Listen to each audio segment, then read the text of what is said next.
지금부터는 PN 정션의 포워드 바이어스가 인가된 상태에서 각 영역의 소스 캐리어의 단스티 분포를 함수로 구해보도록 하겠습니다. 다시 말해서 미분 방정식 풀이를 할 것이고요. 우리가 바로 이 앞 챕터에서 구해놓은 그 경계 조건을 이용할 것입니다. 이제 이 소스 캐리어의 분포 모양을 함수로 구하고 나면 이것을 이용해서 우리는 포워드 바이어스 상태의 전류량을 구할 수 있게 됩니다. 자, 먼저 소스 캐리어의 분포를 알 수 있게 하는 방정식은 바로 앰비폴러 트랜스포트 이퀘이션입니다. 8장에서 이도된 앰비폴러 트랜스포트 이퀘이션은요, 결과식은 이와 같이 됐었습니다. 자, 여기서 우리는 지금 x라는 변수의 범위를 어떻게 잡고 있냐면, 자, 아래 그림을 봅시다. 먼저 이 지금 식이 변수가 델타 pn이죠. n 영역에서 홀 덴시티를 구하겠다는 것이니까 바로 xn부터 그 우측에 해당되는 중성 영역입니다. 따라서 이 부분은 우리는 전기장이 제로라고 볼 수 있는 영역이죠. 그래서 전기장은 0이니까 이 앰비폴러 트랜스포트 이퀘이션에서 두 번째 항에서 이 전기장이 모든 지점에서 0이니까 이 항을 0으로 볼 수 있고 소거가 가능해집니다. 자, 그 다음 또한 이제 이 xn 우측 영역은요, 이 앰비폴러 트랜스포트 이퀘이션에 보면 이 항이 바로 제너레이션 레이트인데, 보시면 여기 여기 플라임 기어가 있죠. 이건 우리가 과잉 캐리어가 단위 시간당 몇 개 발생하느냐 그 얘기였습니다. 근데 이 영역에서 별도로 이제 열 에너지에 의해서 과잉 캐리어가 생긴다라고 보진 않는 것이죠. 물론 이 영역에도 과잉 캐리어가 분명히 존재합니다만, 그것은 열 에너지로 생기는 과잉 캐리어가 아니고, 지금 여기에서 이제 소스 캐리어 홀은 왼쪽에 있는 이 P 영역으로부터 유입이 돼서 과잉 캐리어가 된 것이죠. 자, 따라서 지금 이 식에서 열에 의해서 발생되는 과잉 캐리어의 발생률, 이것은 0을 보면 됩니다. 0을 보면 돼서 소거가 가능하고요. 또한 포워드 바이어스가 인가되고 전류가 크기가 이제 일정하게 흐르기 시작하는 순간 이후부터 우리는 따지는 것이니까 이 과잉 캐리어의 시간에 대한 변화는 제로라고 봐야 되겠죠. 그래서 이 시간에 대한 변화율 텀, 우변에 있습니다. 이것은 0으로 볼 수 있겠습니다. 그래서 소거하고 남는 것만 이제 남기게 되면 바로 이렇게 되죠. 델타 PN에 대해서 X에 대한 이계 미분, 그 다음에 이것은 이제 리컴비네이션 레이트가 되겠죠. 과잉 캐리어에 대한 리컴비네이션 레이트가 되겠습니다. 자, 이것이 남아서 우리가 이제 풀어야 되는 것은 바로 이 델타 PN이라고 하는 함수이죠. 자, 그래서 델타 PN은 원래 X에 대한 함수이기도 하고 T에 대한 함수이기도 한데, T는 더 이상 변수로 취급할 필요가 없습니다. 시간이 지나더라도 정상 상태, 즉 일정한 분포 모양을 갖고 있다고 보는 것이기 때문에 순전히 X에 대한 함수를 구하는 것이고, 그것이 지금 세컨 오더 미분 방정식이며, 그 다음에 미분이 되지 않은 항이 하나 있죠. 그 앞에 개수들을 보면 모두 상수라는 것도 알 수 있습니다. 그래서 우리가 광수항에서 배웠던 y' 플러스 ay' 플러스 by라고 하는 상수계수의 선형 미분 방정식 형태하고 똑같습니다. 그리고 우변이 0이냐 아니면 0이 아니냐에 따라서 호모지니어스 방정식, 논 호모지니어스 방정식을 구분하는데, 지금 이 방정식은 제로인 호모지니어스 방정식이죠. 여기서 일개 미분항은 지금 없습니다. 자, 그래서 이 두 번 미분된 이 항의 개수를 1로 만들어주기 위해서 dp를 모든 항에다 나눠주기를 하면 이 자리가 바로 dp 곱하기 타우 p0였죠. 이것을 우리는 lp 제곱이라고 치환할 겁니다. 자, 그래서 여기 보시면은 우리가 이제 이 변수, 독립변수 x의 범위는 xn보다 큰 범위이며, 그 다음에 방금 치환한 이 lp라는 이 문자는 루트 dp 곱하기 타우 p0다 라는 거죠. 자, 그래서 우리는 이제 이 미분방정식을 풀면 되겠고요. 그 이전에 방금 우리는 이제 이 n 영역에 대해서 살펴봤는데, 이 p 영역도 보도록 하십니다. p 영역에서는 소스 캐리어가 일렉트론이고, 일렉트론에 대해서 앰비폴러 트랜스포트 이퀘이션을 위에 이렇게 쓰고 또 이제 똑같은 조건, 전기장은 제로, 제너레이션 레이트는 제로, 그 다음에 스테디 스테이트라는 조건을 이제 적용을 하면 남는 이제 식은 이와 같이 됩니다. 식의 형태가 똑같고 홀을 나타내는 P가 일렉트론을 나타내는 N으로 바뀌었다는 것이고요. 지금 이 일렉트론이 지금 소스 캐리어로서 존재하는 영역, P 영역에서 따지는 것이니까 첨자는 P로 바뀌었습니다. 자, 그래서 이것도 이계 미분항의 개수를 1로 만들어주면 이거 ln이라는 문자로 치환을 했고요. 그래서 ln이 루트 dn 곱하기 타우 n0였습니다. 자, 그리고 지금 이 방정식이 적용되는 독립변수의 구간은 바로 -xp보다 더 작은 음수 구간이 되겠습니다. 먼저 n 영역에서 풀어보도록 하겠습니다. 여기서 식은 이렇게 되어 있고, 그 다음에 경계 조건은 어떻게 되느냐, 우리가 알고 있는 것은 바로 xn에서 x = xn에서 소스 캐리어 양을 우리는 알고 있죠. 평상태의 값에다가 증가해 있는 상태입니다. 얼마만큼 증가했었죠? exponential kt분의 2va, 요 exponential 값이 정해지고 그것만큼 곱해져서 증가했다고 했습니다. 그래서 이 네모 박스에 들어갈 것은 뭐죠? 바로 pn0가 되겠습니다. 이 상수계수 이계 미분 방정식을 풀면 일반 해는 두 개의 항을 갖고 있고 그 각각 미정상수를 갖고 있죠. 그래서 두 개의 미정상수를 값을 정해주려면 두 개의 조건이 필요하겠죠. 근데 우리는 지금 이제 x = xn에서의 조건만 이용하자면 조건이 하나 부족합니다. 그럼 또 하나의 조건이 필요한데 그것은 바로 이 x가 여기 첨자가 이제 틀렸죠. 첨자 이 xn에서 n은 없어져야 됩니다. x가 충분히 이제 커지면 다시 말해서 이 그래프를 볼까요? 이전 챕터에서 보여줬던 그 그래프고요. 다시 말해서 x = xn에서는 요 값을 한다라는 거였고, 그때 이미 설명을 했죠. 여기서 소스 캐리어는 이 양이 계속 유지되는 것이 아니라 줄어든다라고. 왜냐하면 여기에 잔뜩 존재하는 다수 캐리어들과 재결합에 의해서 팽 상태로 들어가게끔 되어 있습니다. 자, 그래서 지금 x가 여기인데 x가 충분히 커져서 무한대에 가까울 정도로 충분히 커진다라고 하면 그때 소스 캐리어의 양은 평형 상태의 값과 거의 같다라고 볼 수 있겠죠. 그래서 x에 플러스 무한대를 대입하면 이 소스 캐리어의 덴시티는 pn0다라는 것을 하나의 조건으로 또 사용할 수 있다는 것입니다. 이제 이 두 개의 경계 조건을 가지고 해를 보도록 하겠습니다. 이 식을 이렇게 한번 바꿔보면 있습니다.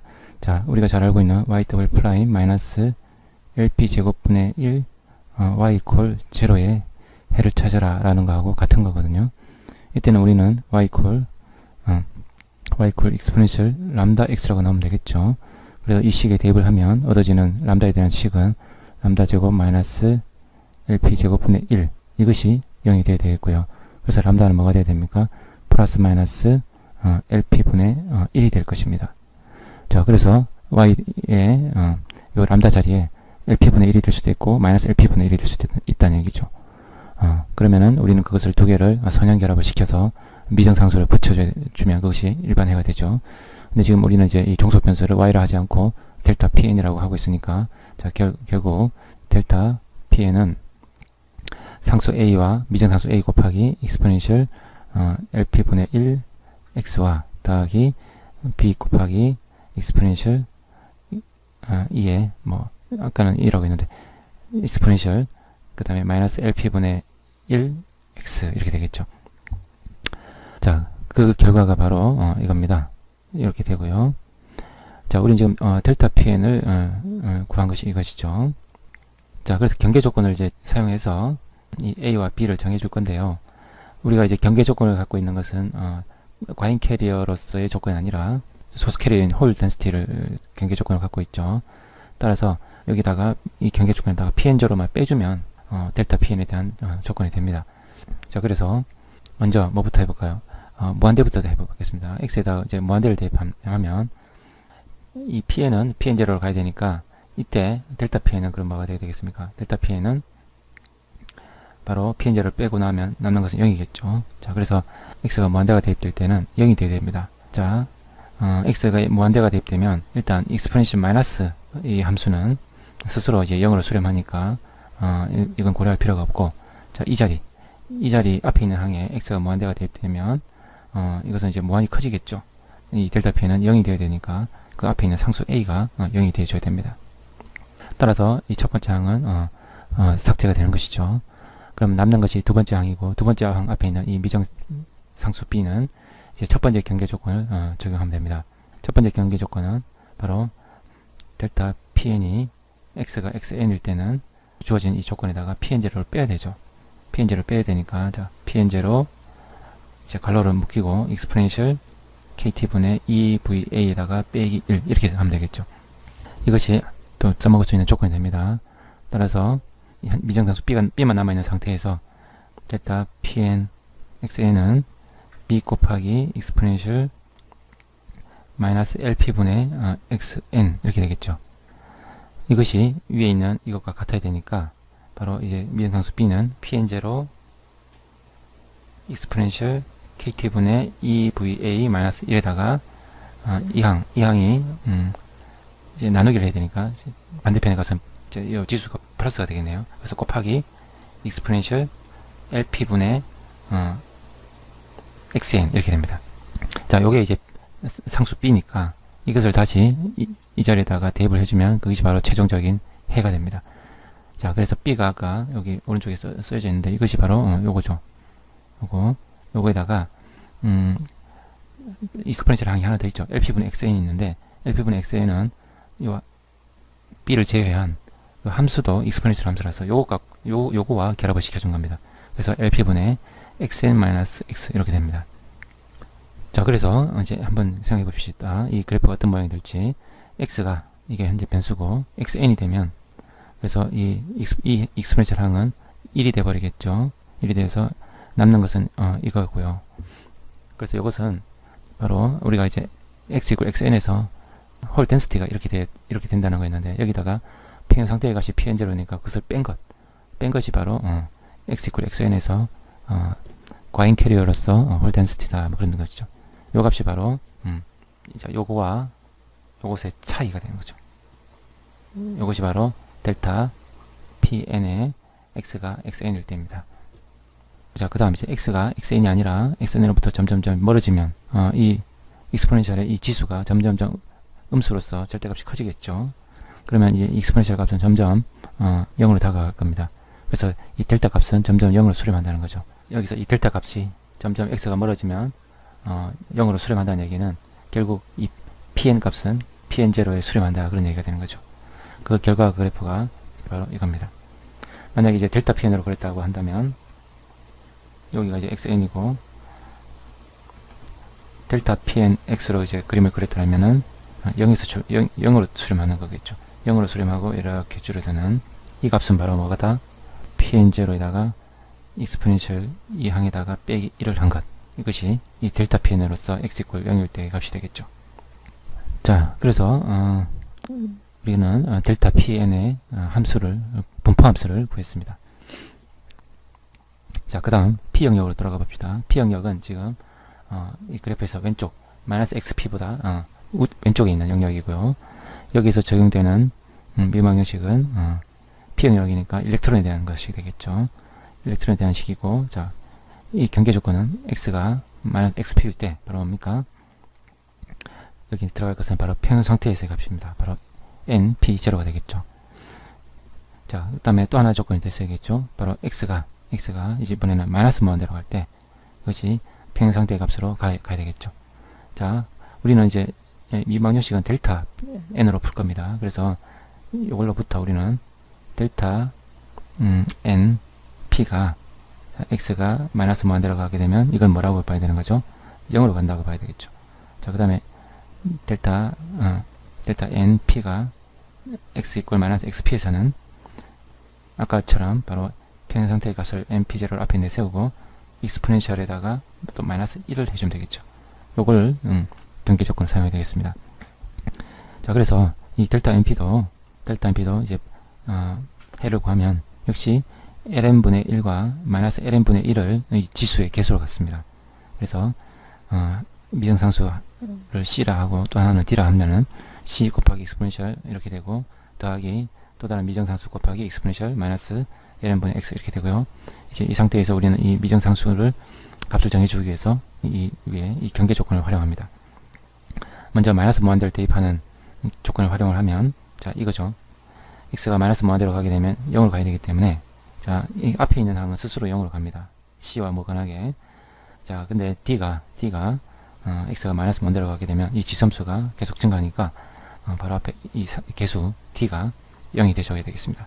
그래서 이 항은 삭제가 되고 앞에 남는 첫 번째 항, 이것이 이 미등상수 c가 무엇이 되냐 하는 것은 바로 이제 남아있는 이 경계 조건, 이것을 이용을 하면 되겠죠. 자, 그래서 결과는 평형상태의 값 np0에다가 익스포넨셜 이렇게 되고요. 그 다음 마이너스 1이 있습니다. 그 다음 여기 곱해지는 게 하나 항이 더 있죠. 그것은 원래 있는 함수 이것과 결합을 시켰습니다. 그래서 이렇게 됐습니다. 그래서 ln분의 xp 더하기 x. 자, 이것도 x는 지금 음수 구간이죠. 특히 이제 그 공필 영역하고 경계점은 마이너스 xp입니다. 그래서 x가 마이너스 xp가 되면 이 익스포넨셜의 이 지수는 0이 되고, 그래서 이 익스포넨셜의 값은 1이 됩니다. 그래서 바로 이제 델타 np 값이 요게 남게 되는 것이죠. 요거는 x가 마이너스 xp일 때 그 값인 거죠. 바로 여기서 요 점과 요 점이 요런 값이라면 요 점과 평형상태의 값 하고 요것의 차이, 요게 바로 델타 n p고, 요게 x가 마이너스 xp일 때 값이 되겠죠. 자, 이것도 역시 x가 이제 음수로서 점점점 더 절대값이 커진다면 결국 익스포넨셜의 이 지수는 음수로서 절대값이 점점 커지게 되겠죠. 음수로 점점 이제 값이 커지니까, 절대값이 커지니까 이 익스포넨셜은 0으로 수렴할 것이고, 결국 델타 값도 0으로 수렴한다. 자, 그래서 이것이 점점점 줄어서 결국 델타 값이 0으로 수렴한다는 것은 결국 이 n 값은 소수 캐리어로서 일렉트론의 덴시티는 점점 평형상태의 값 np0로 다가간다, 그런 뜻이 되는 거죠. 자, 그래 아래 그림 보면 두 개의 이제 그래프가 그려져 있는 건데, 이것이 바로 소수 캐리어로서 홀과 그 다음에 일렉트론의 분포 모양입니다. 자, 이제 우리가 앞에서 구한 소수 캐리어들의 분포 함수를 이용해서 전류를 구해보도록 하겠습니다. 전류 양을 수식으로 유도하겠다는 뜻입니다. 자, 그러기 위해서 우리는 공필 영역 내에서 전자에 의한 전류가 일정하고, 그 다음에 홀에 의한 전류도 일정하다라는 가정을 했었죠. 그래서 그 두 성분을 합하면 그게 총 전류가 되고, 그 총 전류는 또 이 PN 정션의 모든 지점에서 또한 일정하다라고 가정한 것이 있습니다. 그런데요, 이것을 공필 영역 내에서 구하는 것은 불가능하고, 우리는 공필 영역하고 그 다음에 그 중속 영역의 경계점에서 구해야 됩니다. 자, 우선 이 아래 그림을 먼저 보도록 하죠. 우리는 아래에서 소수 캐리어로서 이 홀과 일렉트론의 분포 모양을 알고 있는데, 지금 보시면 지점마다 홀의 덴시티가 다르기 때문에 홀의 밀도가 다르면 홀의 확산이 일어나고, 그것이 바로 확산 전류가 된다는 거 알고 있죠. 따라서 각 지점마다 이 분포 함수의 기울기, 즉 그레디언트가 지점마다 서로 다른 것을 알 수 있습니다. 따라서 각 지점마다 확산 전류는 상이하다라는 뜻입니다. PN 정션에서 각 지점마다 총 전류는 일정하다 했습니다. 그런데 홀에 의한 확산 전류를 이제 구하려고 보니 지점마다 다르거든요, 양이. 이것은 이제 이 홀에 의한 전류 말고 일렉트론에 의한 전류 성분도 있습니다. 그것이 더해져서 총 전류가 일정해지는 것입니다. 그렇다면 우리는 일단 이 지점마다 다른 확산 전류량을 모두 구할 필요 없이 바로 이 공필 영역하고의 이 경계점, 여기서의 확산 전류를 구합니다. 그럼 이 경계점에서의 전류는 이 공필 영역 내에서도 홀의 전류량과 같을 것입니다. 그것을 표현한 것이 위의 그림입니다. 위의 그림은 전류 밀도, 커런트 덴시티를 표현한 것이고요. 지금 아래의 그림은 이런 캐리어들의 분포를 그린 그래프입니다. 그래서 이 두 그래프는 서로 다른 것이고요. 자, 이 위에 커런트 덴시티를 뜻하는 그래프는 바로 이 홀에 의한 전류 밀도가 공필 영역에서의 경계점에서 뿐만 아니라 그 내부에서 일정함을 나타내고 있습니다. 자, 이 홀에 의한 이 전류 흐름은 왜 생긴 건지도 좀 알 필요가 있죠. 바로 포워드 바이어스가 인가되었기 때문에 이 P 영역에 있던 다수 캐리어였던 홀들이 이 내부 전위 장벽을 넘어서 이 N 영역으로 건너가는 것이죠. 건너가서 이 N 영역에 원래 있던 소수 캐리어인 이 홀 덴시티를 이만큼 증가시켰고, 이것이 계속 이 농도의 기울기가 있으니까 계속 확산을 하는 것이죠. 이 공필 명령 내에서도 지금 이제 이 공필 명령의 경계점에서 확산해가는 이 전류량만큼 같은 양의 전류가 계속 흘러줘야만 전류가 유지가 되겠죠. 그래서 공필 명령에서 홀의 전류는 지점마다 일정하다라고 하는 것입니다. 자, 그 다음 이 홀에 의한 전류 말고도, 자, 아래 이제 분포 모양 보시면은 이 P 영역에서 소수 캐리어인 일렉트론도 지금 이러한 평행 상태보다 양이 증가하고 있습니다. 이 이유는 바로 오른쪽에 있는 N타입에서 다수 캐리어로 존재하던 일렉트론들이 전위 장벽이 낮아졌으니까 확산을 하게 된 것이고, 그래서 P 영역의 소수 캐리어인 일렉트론의 양을 이만큼 증가시켰죠. 그러면서 일렉트론의 농도에 기울기를 생기게 하고, 따라서 이 지점에서 이제 확산 전류량이 정해지는데, 그 확산 전류는 공필명 내에서도 유지가 되어야만 일정한 전류를 나타낼 수 있겠죠. 그래서 공필명령 내에서 두 전류 성분을 합한 것, 이것이 토탈 전류가 되고, 그것은 공필명의 경계점에서도 마찬가지입니다. 경계점에서는 이 xn에서 이 홀 전류의 값을 구하면 되는데, 우리는 이 xn에서 일렉트론에 의한 전류 흐름을 여기서 구할 수는 없습니다. 여기서는 건너편에 있는 경계점, 여기서의 전류량과 같다라는 가정하에 마이너스 xp에서 이 전자에 의한 전류량을 구해야 됩니다. 그러고 나서 그 값을 1로 가져오는 거죠. 그리고 이 두 값을 더하면 총 전류가 되는 것입니다. 요걸 A라고 하고 요걸 B라고 하면 B의 양은 이만큼입니다. 그래서 지금 A와 B가 더해져서 토탈 전류가 된다는 것은 바로 A에서부터 이만큼의 높이가 바로 B의 양, 이걸 뭐 베타라고 한다면 이만큼의 높이가 바로 베타가 된다는 거죠. 자, 그리고 지금 이 분포 모양의 기울기에 있어서 지금 두 전류 성분이 서로 지금 반대 방향으로 흘러서 상쇄가 되지 않는가라고 생각할 수도 있는데요. 그렇게 생각할 수 있는 이유는 반대 방향으로 기울어져 있기 때문에, 하나는 확산을 오른쪽으로 하고, 그 다음에 이제 이 P 영역에서는 확산 방향이 이제 이 방향이라서 두 전류량을 구한 것을 더하면은 서로 상쇄가 되지 않나 생각할 수 있지만, 그렇지 않고 이제 오른쪽에 입자는 바로 홀이고요. 홀의 확산이고, 그래서 확산 방향이 곧 전류 방향과 일치를 하고요. 왼쪽에 P 영역에서 입자는 일렉트론입니다. 일렉트론이 왼쪽으로 확산해서 이동을 하는 것은 전류 방향으로 얘기를 하자면 사실은 이제 오른쪽으로 향하는 방향이죠. 따라서 아까 이제 이 위에 A와 B를 더하면 토탈 전류라고 했는데, 그것은 서로 상쇄 관계가 아니라 서로 이제 더해지는 그런 관계라는 것입니다. 자, 그러면 이제 우리한테 필요한 xn에서의 이 확산 전류량과 이제 마이너스 xp에서의 확산 전류량을 구해보도록 하겠습니다. xn에서의 확산하는 입자는 홀이었죠. 홀이었기 때문에, 자, xn에서 홀의 확산 전류 밀도는 우리가 지금 알고 있는 것은 바로 이 홀의 분포 모양인데, 이 홀 덴시티가 원래는 이제 P라고 얘기를 하고, 이것은 평행 상태가 P0와 그 다음에 델타 P의 합이라고 봐야 되죠. N 영역이니까 N이라는 첨자를 다 붙여주고요. 자, 일단 우리가 알고 있는 것은 이 과잉 캐리어로서 홀의 덴시티 델타 Pn을 지금 알고 있습니다.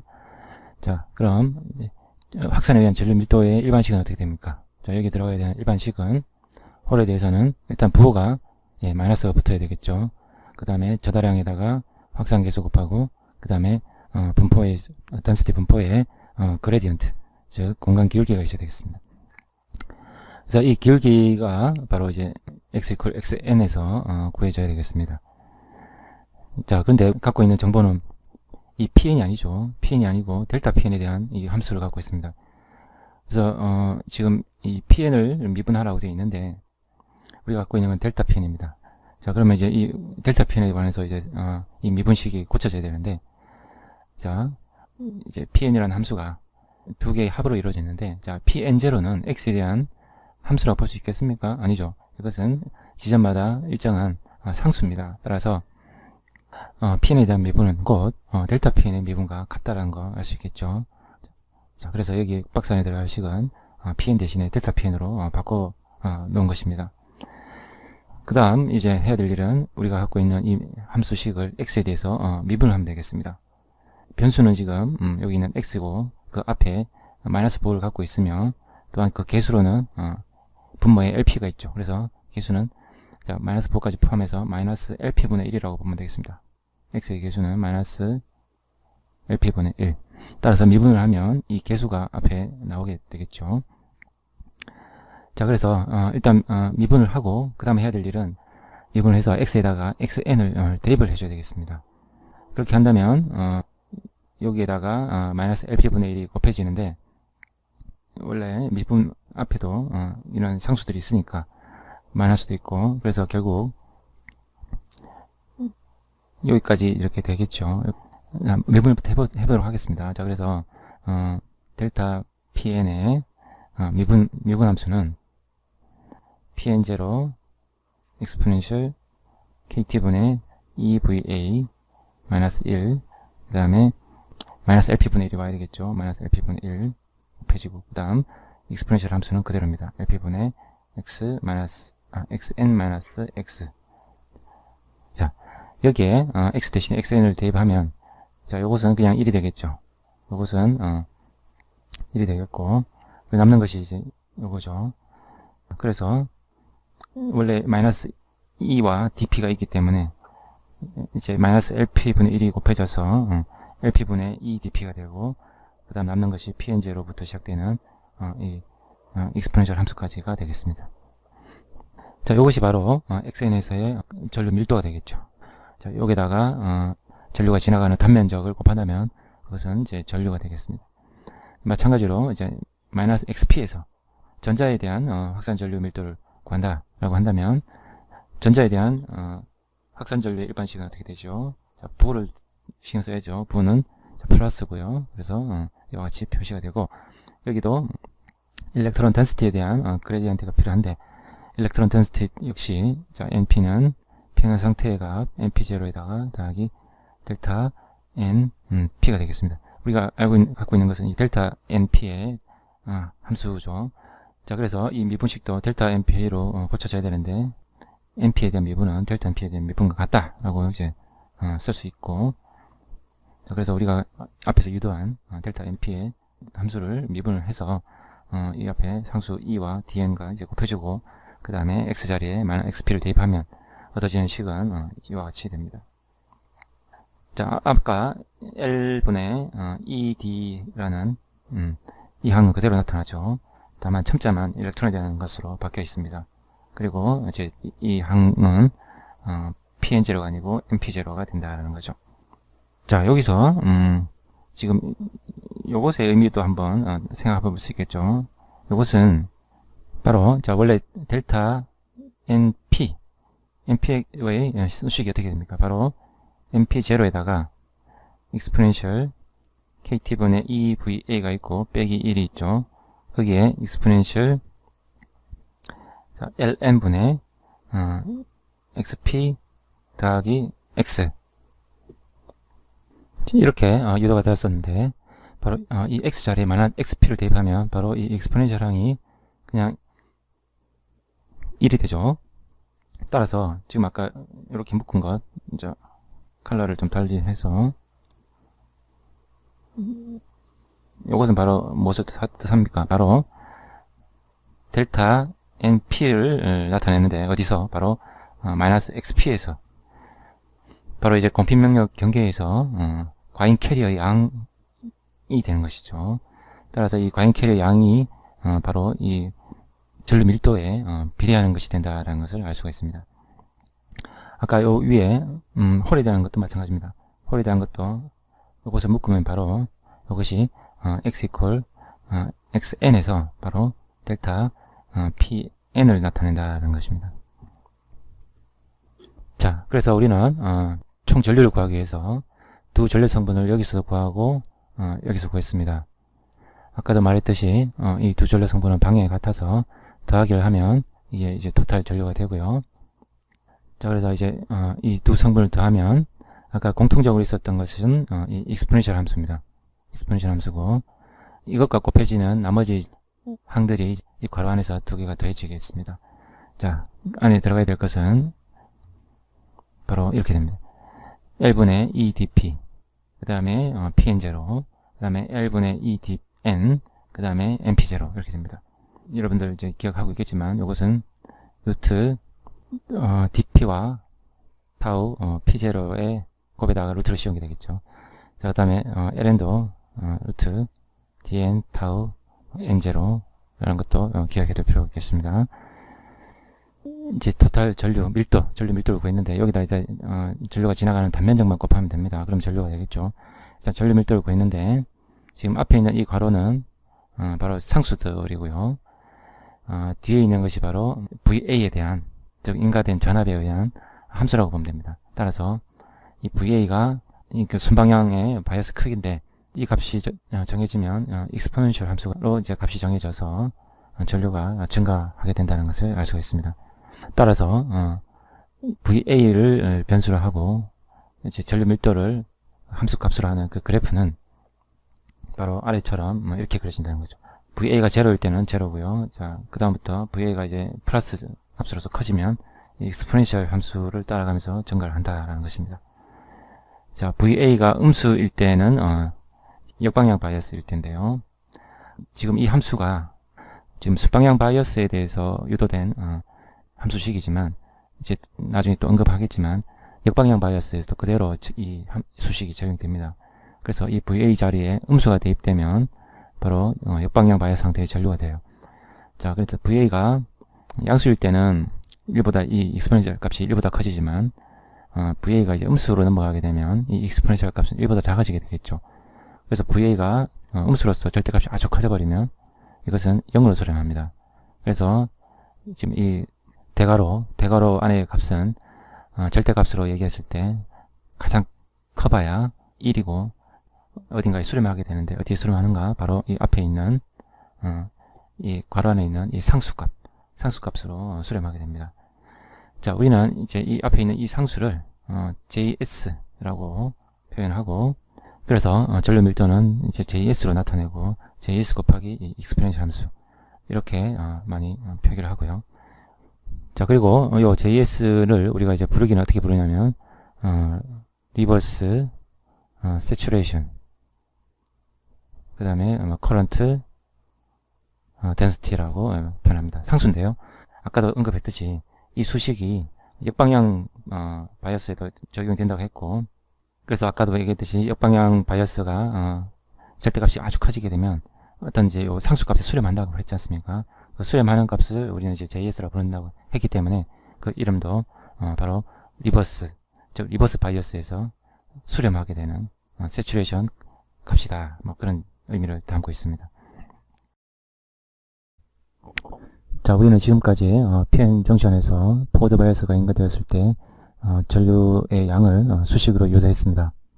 자, 한번 요약을 해보자면요. 우리는 PN 정션에서의 총 전류를 구하기 위해서 우선 공핍 영역 내에서는 전자에 의한 전류와 홀에 의한 전류가 일정하다라고 가정을 했었습니다. 자, 먼저 홀에 전류가 생기는 것은 이 P 영역에 있던 홀들이 전이장벽이 낮아져서 N 영역으로 이제 확산을 해가는 거죠. 자, 여기 있던 홀들이 N 영역 확산함에 의해서 생기는 전류. 자, 이때 공핍 영역 내에서는 양이 일정하게 흐른다라는 것이었습니다. 자, 그 다음에 N 영역에 있는 전자들도 전이장벽이 줄어들었기 때문에 공핍 영역을 건너서 반대 방향, 즉 P 영역으로 건너가게 됩니다. 이에 의한 전류가 또 공핍 영역 내에서 일정하다라고 봤던 거고요.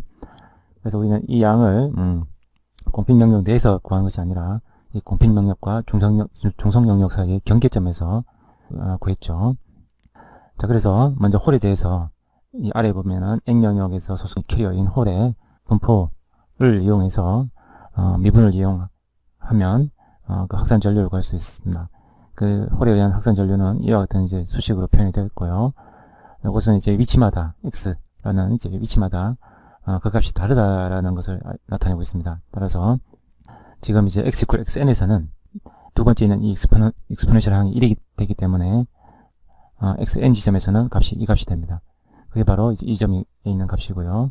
이제 x가 점점 이제 xn보다 커지게 되면 이 익스포넨셜 함수가 의미하는 것처럼 값은 점점 이제 줄어든다는 거죠. 이렇게 줄어들고, 자, 그 다음 마이너스 xp에서 또 이제 이 일렉트론에 의한 전류를 이제 계산을 해보면 x xp에서는 이 값을 갖는데, 이것이 이제 x가 음수값으로 절대값이 커지면 이렇게 전류량은 줄어든다는 것이죠. 자, 그래서 토탈 전류는 우리가 이 점에서 구한 일렉트론의 전류를 여기로 가져와도 같은 크기이며, 그래서 이 두 값을 더하면은 이 토탈 전류가 된다는 것이고, 이 공평 영역 내에서는 이제 그 값이 일정하겠죠. 이 값으로서. 자, 그런데 우리가 이 홀에 의한 전류가 이제 n 영역을 넘어가면서 점점 줄어든다고 했는데요. 자, 공평 영역 내에서는 일정하게 유지된다고 그랬죠. 그러면 이제 이 흐름은 좌에서 우로 지금 이루어지고 있기 때문에 사실은 이 중성 영역 내에서도 이 홀의 흐름은 최소 이제 이 값은 있어야 된다고요. 이만큼의 흐름은 이렇게 흐르고 있어야 이 xn 지점까지 이렇게 계속 전류를 흘릴 수 있는 것입니다. 자, 그리고 일렉트론에 의한 흐름도 이렇게 유지가 되기 위해서는 이 n 영역에서도 최소 이만큼의 전류는 유지가 되어야 된다는 것이죠. 자, 그래서 각각의 중성 영역에서도 이제 전류 성분이 이 점선 성분이 있고 이 실선 성분이 있는데, 이 둘을 더하면 이 중성 영역에서는 이렇게 값이 일정해지지 않습니다.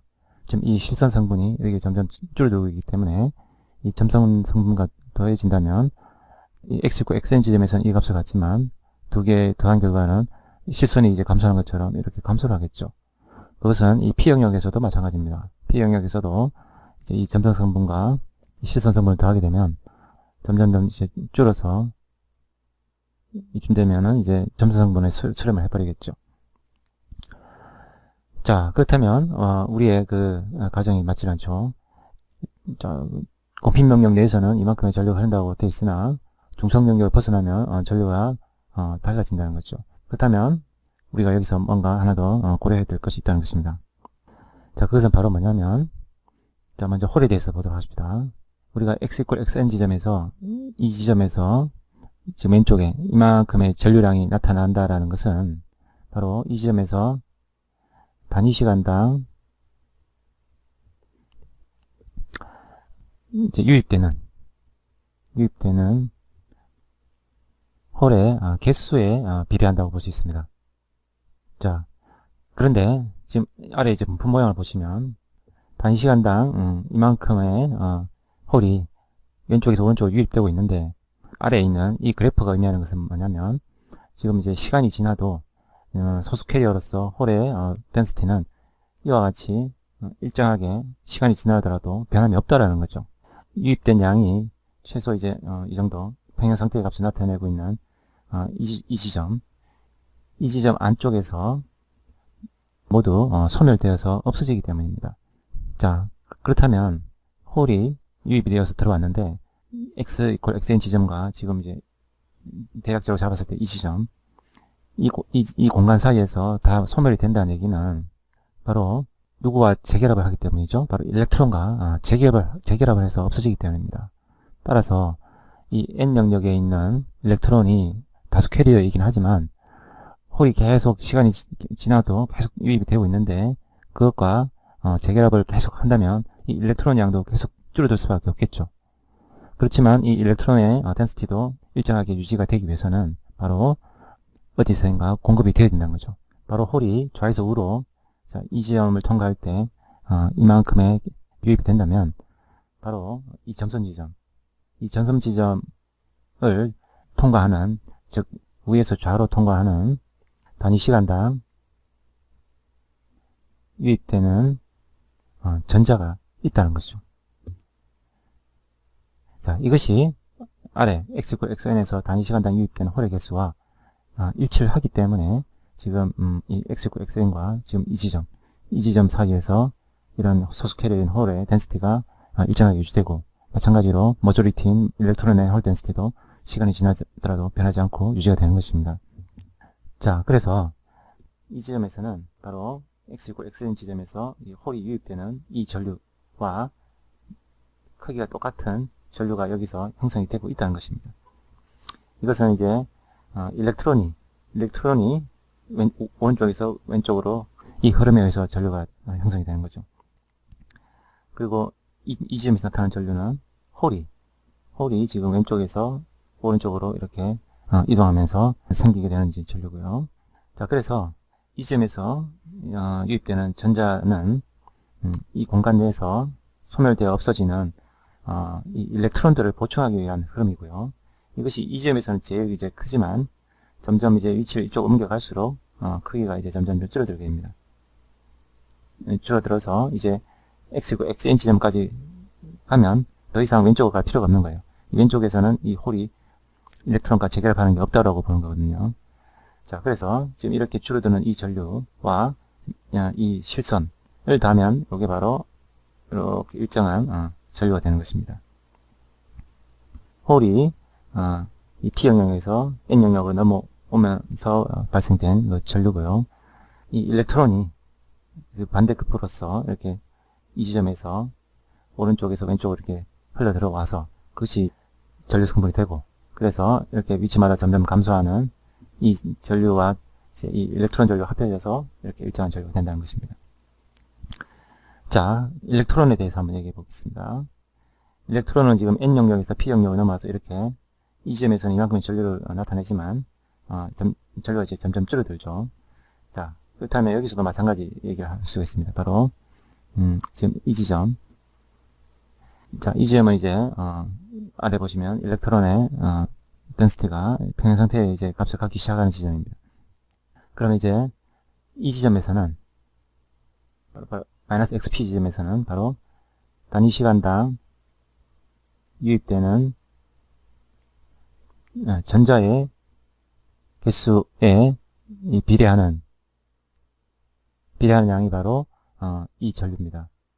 이 지점에서 단위 시간당 이만큼에 비례하는 전자가 이제 유입되고 있는데, 그것이 이 아래에서 시간이 지나더라도 일렉트론 덴시티가 시간에 무한하게 일정하게 유지되는 것은 유입된 전자가 다 이 공간 내에서 소멸이 되기 때문이고요. 그런 이제 소멸에 필요한 홀이 바로 이 지점에서 단위 시간당 유입이 되어야 되는 거죠. 그래서 이 지점에서 단위 시간당 유입되는 홀의 개수가 바로 이제 이 X=-XP에서 유입 전자의 개수하고 같은 것이죠. 그래서 지금 이러한 분포 모양을 시간이 무관하게 갖고 있는 것이고, 따라서 아래 이제 전류 그래프에서 이만큼의 일렉트론의 전류가 형성이 된다면 바로 이 지점, 일렉트론의 전류가 0이 되는 이 지점에는 X=-XP에서의 이 일렉트론 전류 값과 동일한 홀의 전류 값이 존재한다는 것이죠. 이것이 이렇게 점점점 줄어서 마이너스 XP가 되면은 딱 제로가 됩니다. 자, 그리고 이제 이 흐름은 여기서 쭉 계속 이렇게 이만큼은 유지가 돼서 와야 되는 거죠. 그래서 이 아래에 있는 실선과 더해지면 이만큼의 높이로서 일정한 전류가 됩니다. 이 위에 봅시다. 아까 이제 홀 전류가 이렇게 아까 감소를 하지만 공필 영역에서는 일정하다 했고요. 이만큼의 전류는 이 중성 영역에서 계속 유지되어 된다고 했지 않습니까? 그것이 여기서 보면 바로 이 양입니다. 이 양이고, 이 양이 쭉 이어져 와서 이렇게 감소를 한다고요. 지금 아까 이 전류도 이것도 이제 독립적인 전류 성분이죠. 요거는 이 오른쪽에서 일렉트론이 넘어왔기 때문에 일렉트론에 대한 전류와 그것도 일렉트론과 재결합하면서 없어지는 홀 전류를 더한 것이 이거죠. 그래서 이것은 완전히 이제 독립적인 흐름이고, 이 두 개가 더해지면 바로 이 토탈 전류가 된다는 것이죠. 자, 마찬가지로 위에서 아까 오른쪽에 있는 N 영역에서 일렉트론이 넘어가서 이러한 전류를 나타낸다고 했는데, 그럼 공필 영역에서 일정한 이 성분은 오른쪽 N 영역에서 유지되어야 된다고 했죠. 그게 바로 이제 이 성분이 되겠습니다. 이 성분이 이제 존재를 하고, 그 다음에 아까 이렇게 홀이 넘어오고, 그 다음에 홀이 이제 여기서 재결합으로 소멸되니까 오른쪽에서 일렉트론이 공급되어서 그 두 성분을 더하면 이렇게 플랫해지는 이 전류 성분, 이것이 원래 있었죠. 그 다음에 방금 이 공필 영역으로 흐르는 이 흐름을 유지시켜주기 위한 이 전류, 이것이 역시 또 두 성분이 서로 독립적이라서 이 두 개를 더하면 이 오른쪽에서 이 토탈 전류가 되는 겁니다. 결과적으로 모든 지점에서 토탈 전류량은 일정하다라고 얘기를 할 수 있는 것입니다. 자, 한 번 더 이 필기를 치우고요. 교재에 있는 이 그림을 한 번 더 해석해 보도록 하겠습니다. 자, 먼저 홀에 의한 전류. 홀에 의한 전류는 X구 X전에서 이렇게 감소를 합니다. 감소를 하는데 공필 영역에서는 이 양이 유지가 돼야 되죠. 이 흐름은 우에서 좌로 이렇게 홀이 이동을 하는 겁니다. 근데 이 흐름을 유지시키기 위해서 이만큼의 성분은 있어야 되는 거죠. 이렇게 있어야 되는데, 자, 책에서는 왜 홀 전류를 이만큼이라고 이제 그려놨냐면은 바로 아까 얘기했던 그겁니다. 지금 이 일렉트론이 넘어오니까 이것들하고 재결합에 필요한 홀을 이 지점에서 이렇게 넘어오는 게 있다는 거죠. 그게 이제 이 지점에서 가장 크고 그것이 이 전류 성분이 더해지면 이만큼의 높이가 간다는 것입니다. 이 넘어온 일렉트론과 재결합을 위해서 공급되어지는 이 홀의 흐름이 여기서 제일 크고 그 다음에 점점 마이너스 XP 지점을 갈수록 그 양이 줄어드는 거예요. 그래서 지금 이 지점에서는 더해지는 양이 제일 많고 점점 갈수록 줄어들어서 아까 이제 이 공필 영역을 지날 때는 이만큼의 전류만 이제 흐르게 되는 겁니다. 자, 다시 치우고요. 이번에는 일렉트론에 대해서 얘기해 봅시다. 일렉트론도 자, 이 지점에서는 이만큼의 전류를 나타내지만 이제 점점 줄어듭니다. 점점 줄어드는데 이것이 공필 영역에서는 유지가 되고요. 이 일렉트론의 흐름은 바로 우에서 좌입니다. 이런 흐름이 유지되기 위해서는 자, 이 중성 영역인 이 N 영역에서도 이만큼은 흘러야 되고요. 근데 왜 이렇게 증가가 되어 있느냐? 이것은 바로 아까도 얘기했듯이 지금 홀이 이쪽으로 이렇게 넘어오고 있습니다. 이 홀과 재결합을 위해서 필요한 일렉트론이 홀 전류가 0이 되는 이 지점부터 이렇게 들어와 주는 일렉트론의 흐름이 있다는 거고요. 이 일렉트론의 흐름이 지금 그림이 안 맞는데 홀 전류가 0이 되는 지점이 한 이점이라고 봐야 되겠습니다. 이렇게. 자, 그래서 일렉트론의 공급은 이 지점에서 이렇게 들어오는 게 있어야 된다는 거고요. 그래서 아까 공필 영역하고 높이가 일정한 이 전류 값보다 유입된 일렉트론이 더 있어야 되기 때문에 전류는 이만큼이라는 얘기죠. 이만큼이고 지금 이 지점을 통과한 재결합에 필요한 일렉트론에 공급되는 흐름은 점점 갈수록 이렇게 줄어듭니다. 그래서 지금 아까 이제 이 공필 영역을 지난 이 전류의 높이에 더해지는 이 전류량은 점점 이제 줄어들어서 이런 이제 분포 모양을 간다는 거죠. 자, 그래서 결국 이제 요 점선을 포함해서 다시 한번 더 지우겠습니다. 자, 이 선은 바로 홀과 관계된 전류고요. 이 선은 바로 일렉트론과 관계된 선입니다. 일렉트론의 흐름은 우에서 좌고 홀의 흐름은 좌에서 우지만 전류의 방향으로서는 서로 똑같다는 거죠. 그래서 이 두 이제 선을 갖다가 더하면 바로 이 선이 되며 모든 지점에서 토탈 전류값은 같다라고 얘기할 수 있다는 것입니다. 자, 다음은 역방향 바이어스가 연결됐을 때 전류는 어떤 식이 되는가를 한번 보겠습니다. 우리 교재에는 없지만요. 아까 이미 언급했지만 이 역방향 바이어스에서의 전류는 순방향 바이어스에서 유도된 그 전류식을 그대로 사용을 하면 됩니다. 자, 그 이유는요. 오른쪽에 보시면 우리가 이제 순방향 바이어스에서는 바로 이 공필 영역이 줄어들고 따라서 전위 장벽이 감소를 하죠. 그래서 이 홀이 공필 영역을 건너가고 그 다음에 일렉트론이 공필 영역을 건너가면서 전류가 형성이 되는데요. 역방향 바이어스에서는 이 전위 장벽이 증가를 합니다. 증가를 해서 홀과 일렉트론, 즉 각 영역의 머저리티 캐리어들은 오히려 더 이제 상대 영역으로 못 건너가는 상황이 되고요. 대신에 소수 캐리어의 드리프트 전류가 더 우세해집니다. 지금 여기서 이제 전기장은 이 방향으로 형성이 되어 있기 때문에 지금 전기장이 이 방향이 아니고 이 방향입니다. 이 방향으로 있으니까 이 P 영역 쪽에 소수 캐리어인 일렉트론을 이렇게 끌어당겨서 N 영역으로 보내는 역할을 한다는 거죠. 자, 그러면 전자가 이 공핑 영역을 이렇게 건너가서 N 영역으로 간다면은 그 왼쪽에서도 단위 시간당 지나가는 전자의 양과 동일한 양이 들어와 줘야만 그 전류가 일정하게 흐르겠죠. 근데 이제 이쪽은 전기장은 형성되어 있지 않고 전자가 계속 이제 빠져나가기만 하니까 이 공평 영역 경계점에서는 전자의 덴시티가 줄어들게 됩니다.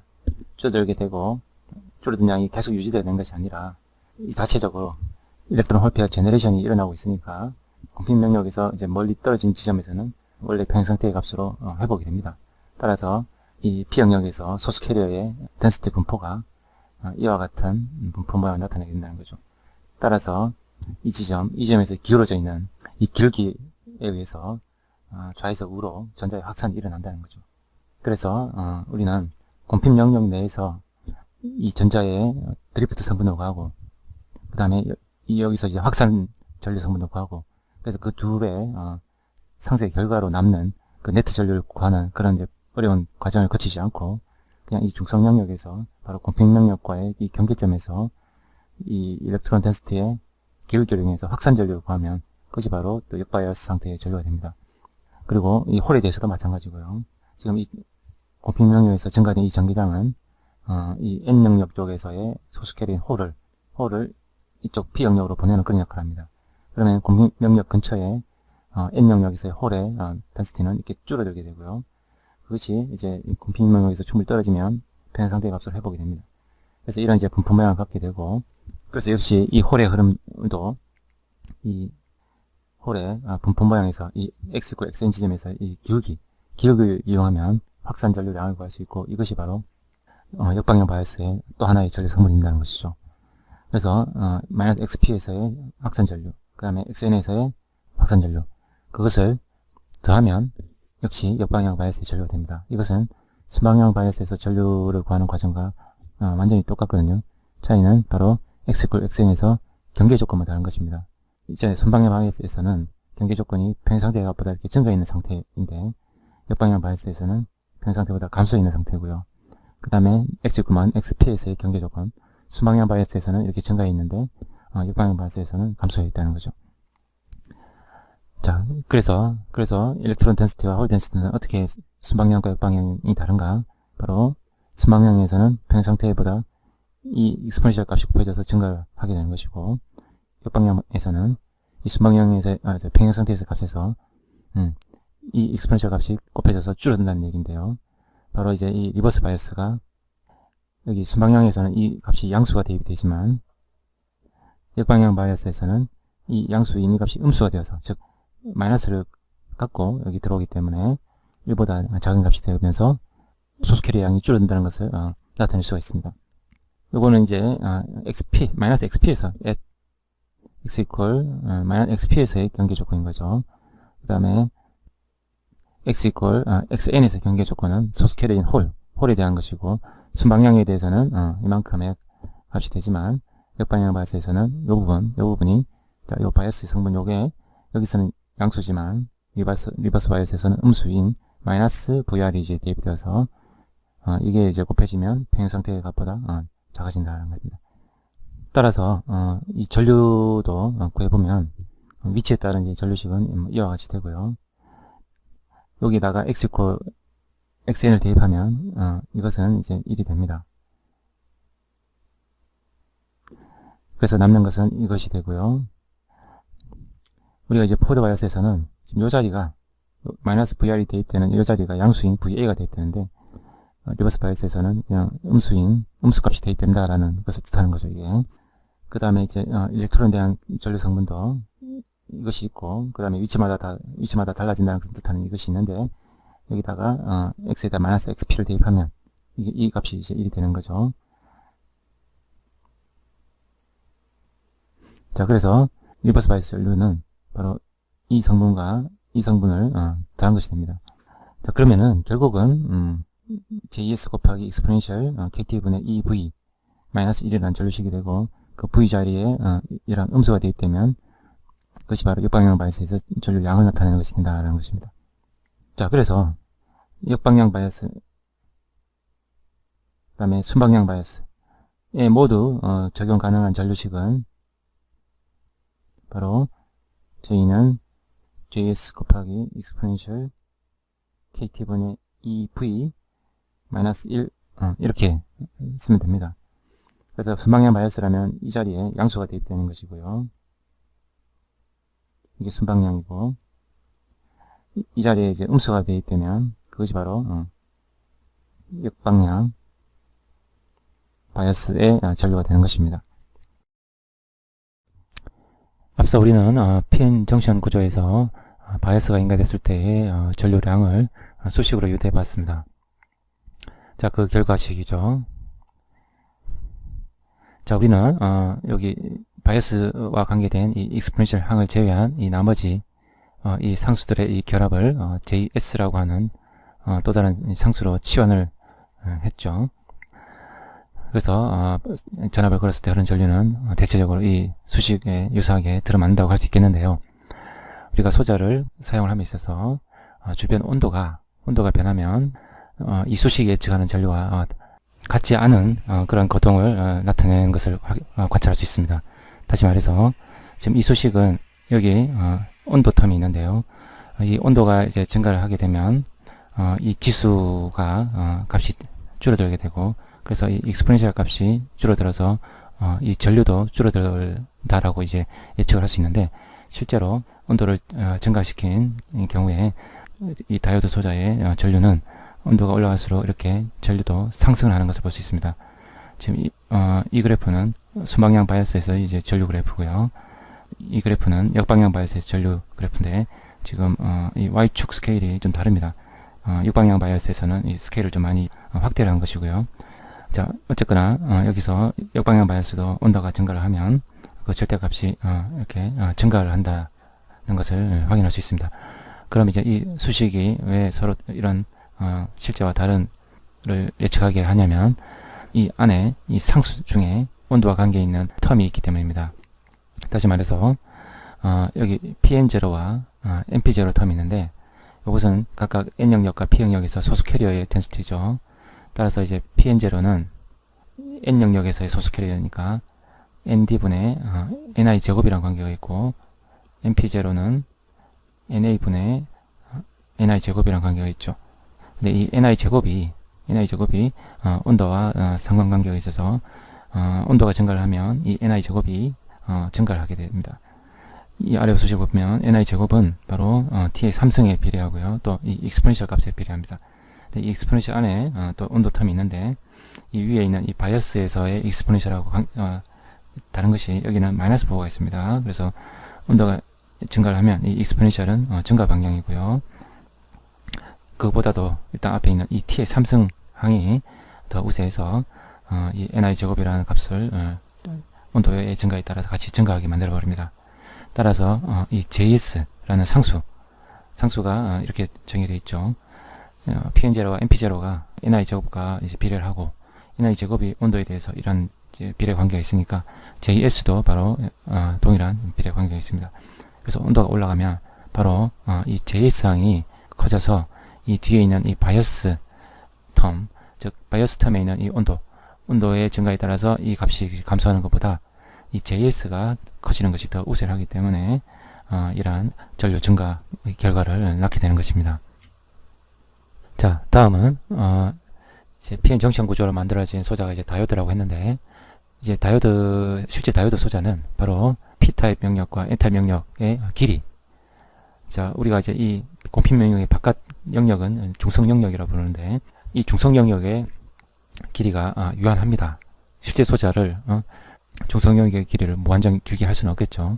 그래서 이 길이가 유한한데, 우리가 이전에 캐리어 덴시티의 분포 모양을 구함에 있어서 경계 조건을 어떻게 사용을 썼냐면, 바로 여기 xn이 아니고 그냥 x죠. x가 이제 무한대로 감에 따라서 평행 상태의 값으로 다가간다, 이 조건을 사용했었습니다. 그리고 xn에서의 경계 조건은 우리가 이 조건을 이제 사용을 했고요. 근데 이제 실제 소자는 이 중성영역의 길이가 이렇게 무한대가 아니기 때문에 이게 수정이 되어야 된다는 것입니다. 자, 우리가 이렇게 이 중성영역의 길이가 유한하고, 그 다음에 이 중성영역의 길이가 확산 길이 L 값이 있죠. L 값보다 길다면 꼭 이 무한대가 아니더라도 이 무한대의 조건을 써도 오차가 크지 않습니다. 그런데 이 중성 영역의 길이가 유한하고 그 다음에 이 L 값보다가 짧은 경우, 이때는 이 경계 조건을 사용할 때와 좀 큰 오차를 발생시키는 것입니다. 따라서 이 중성 영역의 길이가 이 소스 캐리어의 확산 길이 L 값보다 짧을 때는 새로운 이제 경계 조건을 써야 된다는 것이 바로 이 챕터의 내용입니다. 자, 그래서 중성 영역의 길이가 이 소스 캐리어의 확산 길이보다 짧게 제작된 다이오드를 쇼트 다이오드라고 하고요. 이 쇼트 다이오드에 대해서 그러면 이제 전류 수식을 다시 한번 유도해 보자는 것이 되겠습니다. 자, 이 확산 길이는 어떤 의미를 담고 있냐면 과잉 캐리어의 분포 함수에 있어서 이 x 값이 xn과 같을 때는 이것이 1이 되죠. 이게 1이 되고, 그 다음에 이 x 값이 xn보다 이제 커지면 이 익스포넨셜 값은 이 지수가 이제 음수가 되면서 점점 값이 작아지고 결국 0으로 수렴하게 되어 있죠. 자, 근데 여기서 이제 LP라는 것은 바로 이 익스포넨셜이 1이 되는 지점으로부터 바로 xn이죠. xn으로부터 이제 얼마만큼의 x가 멀어지면 이 익스포넨셜 값이 2의 마이너스 1이 되는가를 나타내는 것이 바로 이 LP입니다. 따라서 x는 xn으로부터 더하기 바로 LP만큼이 되면 되죠. 그래서 자, x equal xn 더하기 LP라면은, 자, 대입을 해봅시다. 다음에 바로 exponential LP분의 xn은 소거가 되고요. 남는 것은 마이너스 LP죠. 그래서 소거돼서 결국 2에 마이너스 1이 된다는 거죠. 자, 2에 마이너스 1이 되면 이것은 이제 계산을 해보면 대략 한 0.37 정도 됩니다. 따라서 확산 길이라는 것은 바로 이제 이게 최고치라면 이 최고치로부터 한 37% 되는 지점까지의 거리를 확산 길이라고 보면 됩니다. 자, 그래 확산 길이를 이제 넘어가 버리면은 이 증가된 이 과잉 캐리어가 상당히 많이 줄어서 무시할 정도로 이제 작아진다, 그런 얘기인데, 사실 뭐 37% 정도 남아 있기 때문에 완전 무시하기는 어렵지만 상당히 많이 줄어든다라고 그렇게 받아들이면 되겠습니다. 그래서 이제 이 LP라는 그 기준이 되어 가지고 이 중성 영역이 LP보다 짧게 된다면 우리가 이제 유도했던 전류 수식이 좀 오차가 크다라는 거예요. 자, 그래서 신규 경계 조건은 바로 x를 바로 xn 더하기, 지금 보시면 중성 영역의 길을 WN이라고 했습니다. WN이라고 한정을 해줘야 됩니다. 그때는 이제 값이 뭐가 되느냐, 그 얘기인데, 자, 그때는 바로 WN 지점이죠. 여기는 우리가 순방향 바이어스가 인가됐을 때 이제 전류를 구하는 거 아닙니까? 이렇게 바이어스가 이렇게 인가되어 있기 때문에 이 외부에 이 금속과 접촉된 이 지점은 과잉 캐리어가 생길 수가 없습니다. 과잉 캐리어가 생기는 족족 이 전극으로부터 캐리어가 이제 밖으로 빠져나가 버리기 때문에 이 지점에서는 항상 평행상태의 캐리어의 값과 같아야 되고요. 따라서 델타 PN이 0이 된다는 것이죠. 자, 그래서 x가 무한대가 되어야 PN0가 된다라는 경계 조건이 아니라 바로 x가 xn 더하기 wn일 때 PN0가 된다라는 이런 경계 조건을 써야 된다는 것입니다. 자, 그러면 이제 미분 방정식은 똑같고요.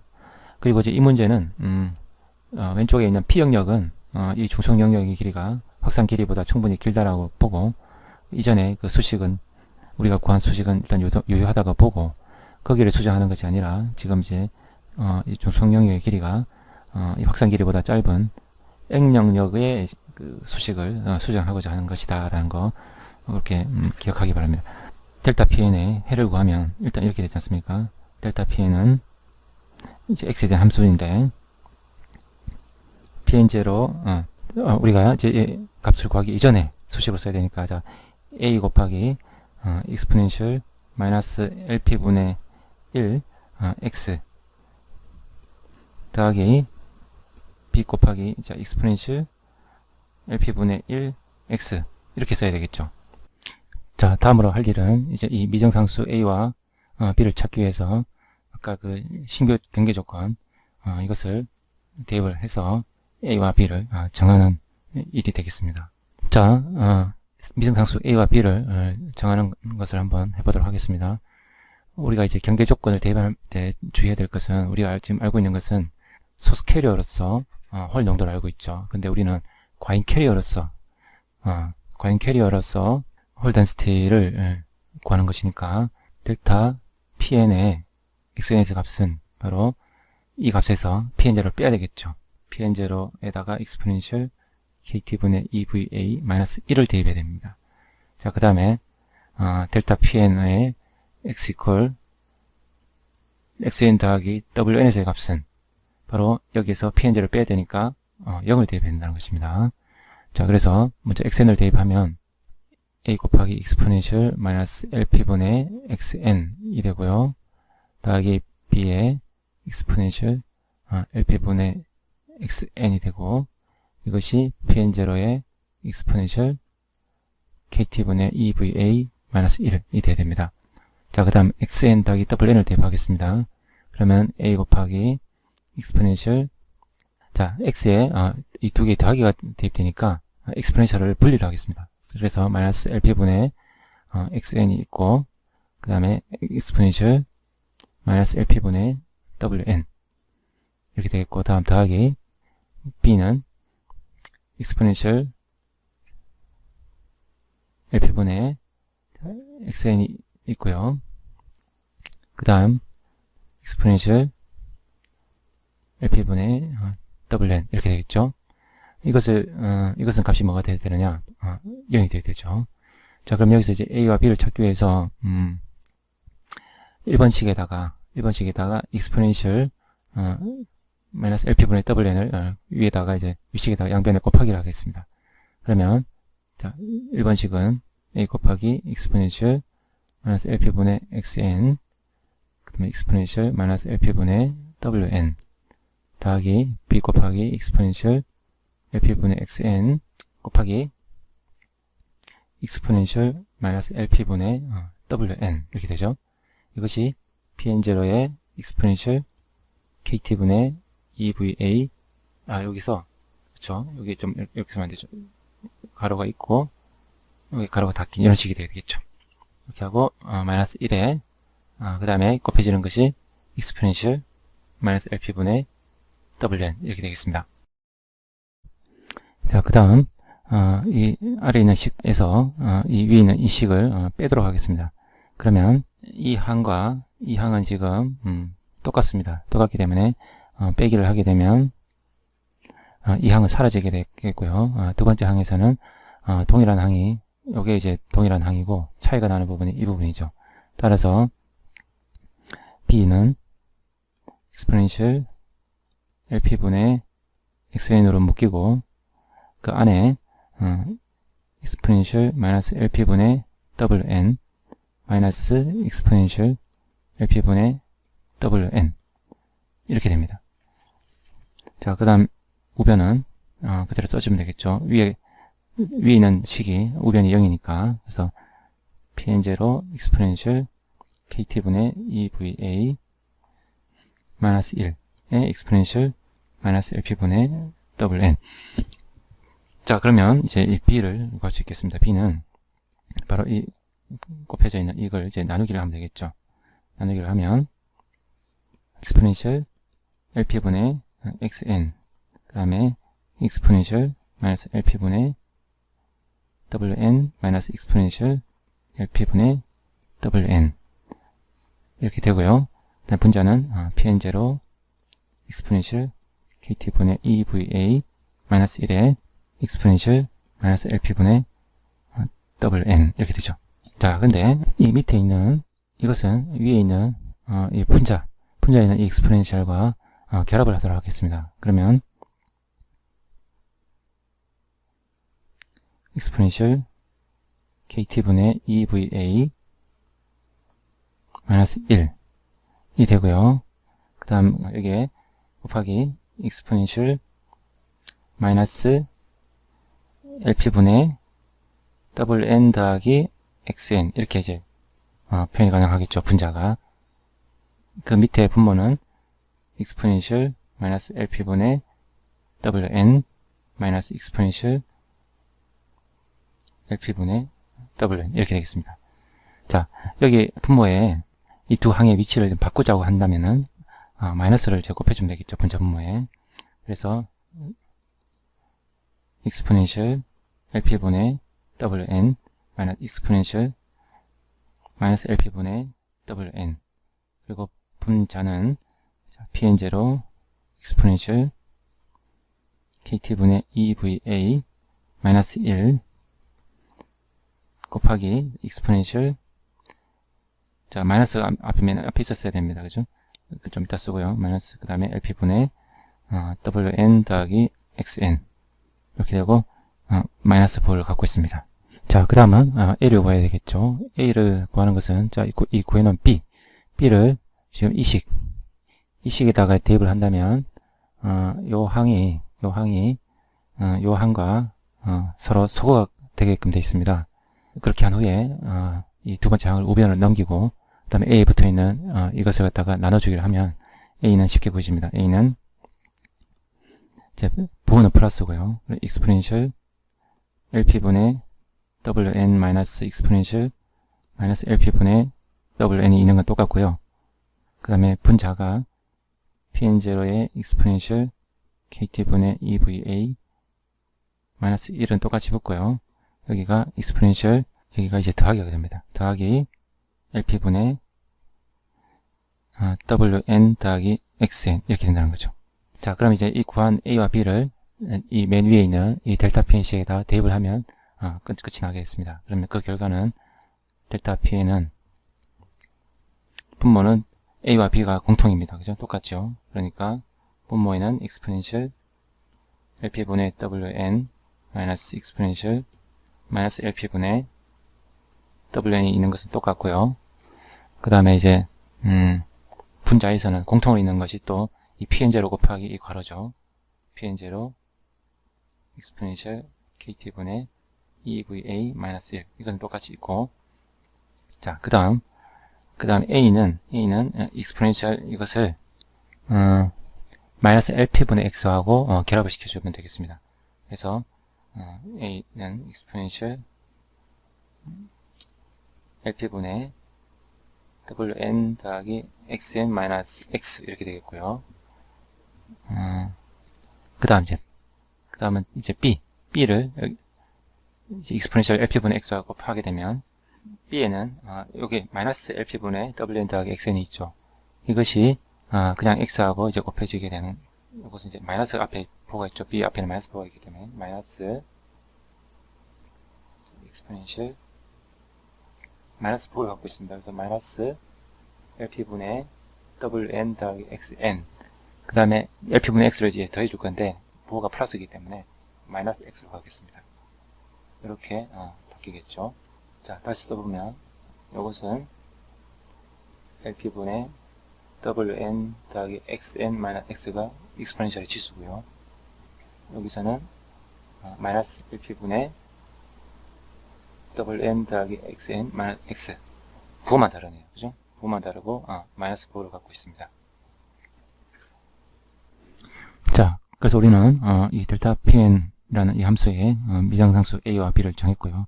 그 결과 아래와 같은 수식을 얻을 수가 있습니다. 요것은 N 영역이 지금 길이가 LP보다 짧다라는 그 조건이 있기 때문에 신규 경계 조건을 이용해서 구한 이제 결과가 되겠고요. 책에 보면 이 exponential 마이너스 exponential 이 지수가 이제 부호가 서로 반대면 이것은 바로 하이퍼블릭 사인이죠. 하이퍼블릭 밑에 분모를 하이퍼블릭 사인으로 볼 수 있고 자 그 다음 분자도 exponential 마이너스 exponential인데 그 안에 지수의 부호가 서로 반대입니다. 그래서 분자도 하이퍼블릭 사인으로 고쳐줄 수가 있겠죠. 자 그렇다면 PN0 괄호 안에 있는 이 텀 마이너스 있는 이 텀에다가 그 다음 이 분수식은 자 곱하기 바로 하이퍼블릭 사인 LP분의 WN 자 분모에 2분의라는 게 있어야 되지만 분자 분모가 모두 사인 하이퍼블릭이기 때문에 이렇게 쓰는 게 가능하죠. 그 다음 분자는 사인 하이퍼블릭 LP분의 XN 더하기 WN 마이너스 X 자 우리가 신규 경계 조건으로 구한 이 해를 따져보자면 먼저 우리가 이 중성역의 길이가 충분히 길다라고 즉 x를 뭐 언제까지 확장이 가능하다라고 구했을 때 해와 어떤 관계가 있는지 보겠습니다. 먼저 이 WN이라는 값이 LP보다 충분히 크다라고 한다면 이 x가 xn에서 그렇게 멀리 떨어지지 않은 지점까지는 xn 더하기 알파 x가 이러한 이제 x가 요 자리 대입된다면 이 xn하고 마이너스 보호가 있기 때문에 xn하고 요 xn은 서로 소거가 되겠죠. 그러면 이제 남는 것은 분자의 wn 마이너스 알파가 되는데, 알파라는 값이 뭐 LP와 비슷하다거나 작다거나 아니면 LP의 뭐 몇 배 정도 된다 하더라도 지금 WN이 지금 훨씬 크기 때문에 LP보다는 이 값이 거의 WN이라 볼 수 있겠죠. 그래서 이 익스포넨셜 항은 익스포넨셜 LP분의 WN이라고도 볼 수 있다는 것입니다. 그러면 LP보다 WN이 마이너스 빠졌습니다. 훨씬 크니까 이것은 어디로 수렴하느냐? 0으로 수렴하는 거죠. 그래서 이 분자에서 두 번째 항이 소거가 될 수 있고, 이제 분모에서도 바로 이것이 0으로 이제 수렴하니까 소거가 되겠죠. 그러면 이 분자에서 LP분의 WN을 이제 밖으로 빼낼 수가 있겠죠. 익스포넨셜 LP분의 WN으로. 그럼 분모에 있는 이것과 또 소거가 될 수 있습니다. 그럼 남는 것이 바로 요거가 되겠죠. 자, 그래서 델타 Pn의 x에 대한 분포 모양은 자, 요렇게 된다라고 알려주고 있는데, 이것은 x의 경계 조건으로서 x의 무한대를 대입해서 그때 델타 Pn은 무한대는 0이라고 풀었던 그 결과와 일치한다는 것을 볼 수 있습니다. 이번에는 이번 이 챕터에서 원래 하려고 했었던 WN이 LP보다 많이 작다라고 하면 여기서 어떤 근사가 가능한지 한번 보도록 하겠습니다. 자, 지금 여기 x, 요 x에 대입되는 요 값을 x는 자 xn 더하기 알파라 할 텐데요. 이 x는 현재 이 x1부터 이 xn 더하기 wn 이 범위를 좀 벗어날 수는 없죠. 따라서 알파가 wn보다는 작아야 된다는 거죠. 자, 그래서 그러한 xn 더하기 알파가 대입된다면 여기 앞에 있는 xn과 xn은 서로 소거되고 알파만 남는데 이 알파가 wn에 빼진다는 얘기죠. 안 그래도 지금 이제 wn이 작은데 거기다가 또 알파만큼 또 빼니까 분자는 지금 분모보다 더 작아집니다. 따라서 이 익스포넨셜 안에 있는 이 지수는 아주 0에 가까울 정도로 작은 숫자가 된다는 거죠. 자, 그렇다면 우리가 이 익스포넨셜 x에서 x가 값이 작다라고 하면 이 테일러 전개를 했을 때 고차항들, 2차항, 3차항, 4차항들은 제곱, 세제곱, 4제곱이 돼서 x가 작은 경우에는 무시가 될 수 있습니다. 그래서 1차항 정도만 남겨놓을 수가 있게 되는데, 근사적으로. 그러면 이제 익스포넨셜 x는 곧 1 더하기 x다라고 보면 된다는 거죠. 그렇다면 이 첫 번째 이 익스포넨셜은 1 더하기 그 다음에 이제 이 지수, 그래서 1 더하기 지수를 그대로 이렇게 쓸 수가 있다는 거죠. 자, 그 다음 빼기 뒤에 있는 익스포넨셜도 지금 똑같습니다. 마이너스 보호가 있을 뿐이지 이 절대값은 0에 가깝게 아주 작습니다. 따라서 똑같이 1 더하기 x로 근사가 가능하고, 여기서는 이제 x라는 것이 곧 이 익스포넨셜 안에 있는 이 지수 통째로 x라고 보면 된다는 거죠. 이 테일러 근사에서. 그래서 빼기 그 다음에 1 더하기인데 이 안에 있는 지수가 지금 마이너스 보호를 갖고 있기 때문에 마이너스 LP분의 이렇게 된다는 거죠. 그 다음에 분모도 지금 익스포넨셜 함수가 두 개가 있는데 지금 w가 l보다 많이 작은 상황이기 때문에 테일러 근사를 적용하면 1 더하기 LP분의 wn 빼기 그 다음에 1 마이너스 LP분의 wn 된다는 겁니다. 자, 그럼 빼기 결과는 이 1은 서로 소거되고 없어지고 분제 자에서도 마찬가지고요. 그래서 결국 남는 것은 바로 wn분의 xn 더하기 wn 마이너스 x 이렇게 남는다는 겁니다. 앞에 있는 이것은 상수죠. 상수고 이 뒤에 있는 이것은 x에 대한 함수인데 지금 보면 바로 직선의 방정식을 나타낸다는 겁니다. 기울기가 마이너스고 x절편과 y절편은 모두 양수죠. 그래서 오른쪽에 보시면 이러한 분포 모양이 이제 델타 Pn의 분포 모양이 이런 직선의 분포를 나타낸다는 겁니다. 그리고 이 델타 값이 언제 0이 되나 봅시다. 바로 x가 xn 더하기 wn일 때죠. 그래서 xn 더하기 wn이 여기 이 위치라면 여기에서 델타 값이 0이 되고 여기서 pn제로가 된다는 거죠. 그래서 지금 이제 이 쇼트 다이오드에서 포드 바이어스가 걸리면 이 소수 캐리어의 분포는 x = xn에서 경계 조건으로부터 그 다음에 이 소자가 끝나는 지점 x 이퀄 xn 더하기 WN 지점에서 델타 값은 0으로 직선적으로 떨어지는 그런 분포 모양을 간다라는 것을 알 수 있습니다. 자, 이때 x 이퀄 xn에서 홀의 확산 전류 밀도를 구한다면 여기서 미분을 하면 되는 거죠. 미분을 하고 그 다음에 곱하기 마이너스 2 곱하기 dp를 해주면 됩니다. 그죠? 디퓨전 상수. 자, 여기 있습니다. 마이너스 2 dp를 곱하고 이 분포함수를 미분을 하고 그리고 대입을 해야 되죠. at x 이퀄 xn일 때, 그죠? 그래야 xn에서 전류가 되죠. 자, 그리고 그 결과 앞에 익스포넨셜 한과 곱해지는 것은 바로 이렇게 된다는 겁니다. 자, 그래서 pn제로 요것은 이 중성 영역이 무한될 때 똑같이 존재하는 항이고요. 달라진 점은 바로 이 밑에가 이전에는 바로 LP였죠. 지금 홀이니까 홀에 대해서 보고 있으니까 홀의 디퓨전 랭스였는데 지금은 바로 이 소자의 디멘전, 즉 길이가 분모로 온다는 점이 차이라고 할 수 있겠습니다. 자, N 영역의 그 길이가 확산 길이보다 많이 짧으면 과잉 캐리어가 여기서 넘어오겠죠. 넘어온 것이 지수함수적으로 이렇게 감소하는 것은 이 영역에서 재결합 성분이 있기 때문에 이렇게 지수함수로 감소합니다. 근데 지금 이제 소자의 길이가 짧으면 이렇게 직선적으로 떨어진다는 것은 이 WN이라고 하는 이 공간 내에서 이 홀이 일렉트론과의 재결합은 거의 못하고 그냥 이 전극에서 과잉 캐리어가 생기는 족족 없애버리니까 이 분포 모양이 직선적으로 감소해버리는 이런 결과가 나타난다라고 그렇게 해석할 수 있습니다.